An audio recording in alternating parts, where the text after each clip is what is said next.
po sa inyong lahat. Welcome na naman sa another episode ng ating vlog na kung saan ang topic po natin for today ay sasagutin natin yung katanungan ng isa sa mga subscriber. Mang Mags, bakit may itlog na ang lansa? Bakit may itlog din na mapait? Sino po sa inyo yung naka-experience ng mga ganyan? Ako, nasubukan ko na. So, ngayong araw, sasagutin po natin yung katanungan na yan. Bibigyan po natin ng linaw.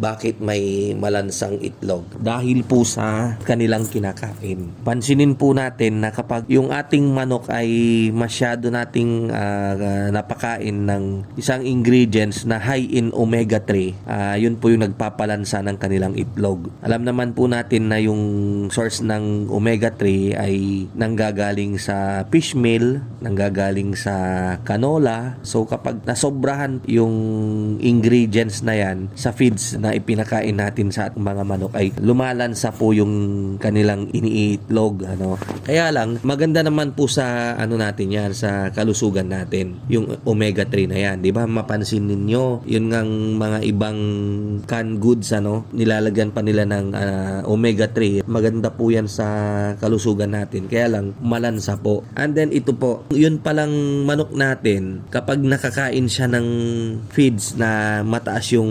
omega-3, yung kanyang liver ay nagpro-produce pala ng parang jodorizer para i-neutralize niya po yung lansa para yung kanyang iitlog ay hindi po malansa. Bakit meron pa ring malansang itlog? Nagkakaroon pa rin po ng malansang itlog kapag yung manok po ay meron siyang abnormalities, hindi siya gaanong makapag-produce nung jodorizer na pang-neutralize nung lansa na epekto nung omega-3. Dako naman po tayo dun sa isang katanungan, bakit daw may mapait na itlog? Ako po mismo ay nasubukan namin, na-experience namin yan.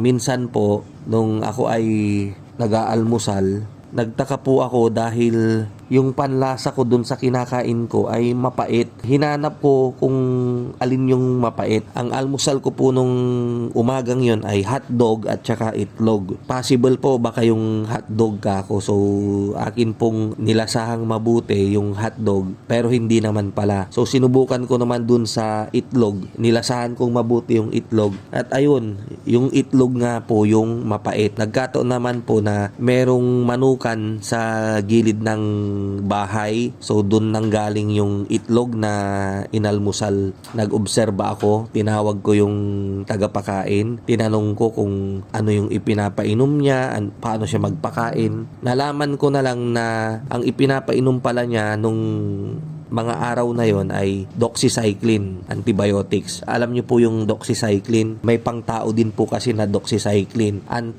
Po yun, yung leptospirosis, At tinanong ko kung paano yung dosage na ginagawa niya, 10 grams daw per gallon. Tinanong ko rin kung ilang araw na, isang linggo na daw siyang nagpapainom nun. Yun pala, akala daw niya vitamin. So sabi ko, wag, itigil mo yan kung ganun. Doon ko na lang nalaman na yung sobrang doxycycline na pinainom natin sa manok natin ay nagkokos po nung pait sa kanilang itlog. Yung shell po ng itlog namin nung time na yon ay medyo po siya, medyo parang bluish na dapat po puti yun parang blue-green yung alam niyo po yung tubig ng swimming pool, yung ganun po yung kulay nung aming eggshell. Epekto rin po yun nung sobrang pagpapainom niya ng doxycycline. Sana nabigyan ko na naman kayo ng another idea, dagdag kaalaman regarding sa larangan ng paitloging manok. Kita-kita po ulit tayo sa mga susunod nating video. Basta tandaan nyo lang po, i-comment nyo lang po yung mga katanungan nyo dyan at sisikapin ko pong sagutin sa abot po ng aking makakaya. Maraming salamat po sa walang sawa nyo pong pagsuporta dito sa aking channel. Mabuhay po tayong lahat and God bless. Thank you. Thank you.